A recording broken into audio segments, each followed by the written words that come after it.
Hi అండి, ఇప్పుడే అందిన బంగారం మరియు వెండి ధరలు ఎలా ఉన్నాయో చూద్దామా ఫ్రెండ్స్. ముందుగా మన ఊరి అమ్మాయి ఛానల్ సబ్స్క్రైబ్ చేసుకోండి. మీరు సబ్స్క్రైబ్ చేసుకొని లైక్ చేయడం వల్ల ప్రతిరోజు బంగారం మరియు వెండి ధరలు మీకు ఈజీగా తెలుస్తాయి. ఇక లేట్ చేయకుండా వీడియోలోకి వెళ్ళిపోదాం.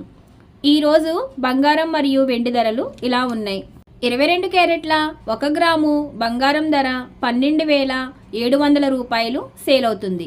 అలాగే 22 క్యారెట్ల 8 గ్రాముల కాసు బంగారం ధర 1,01,600 రూపాయలు సేల్ అవుతుంది. అలాగే 22 క్యారెట్ల 10 గ్రాముల బంగారం ధర 1,27,000 రూపాయలు సేల్ అవుతుంది. ఈరోజు వెండి ధరలు ఎలా ఉన్నాయో చూద్దాం. 1 గ్రాము వెండి ధర 234 రూపాయలు సేల్ అవుతుంది. అలాగే 10 గ్రాముల వెండి ధర 2,340 రూపాయలు సేల్ అవుతుంది. అలాగే 1 కేజీ వెండి ధర 2,34,000 రూపాయలు సేల్ అవుతుంది. డైలీ బంగారం మరియు వెండి ధరలు తెలుసుకోవడానికి వీడియో లైక్ చేయండి. అలాగే మన ఊరి అమ్మాయి ఛానల్ సబ్స్క్రైబ్ చేసుకోండి. Thank you for watching.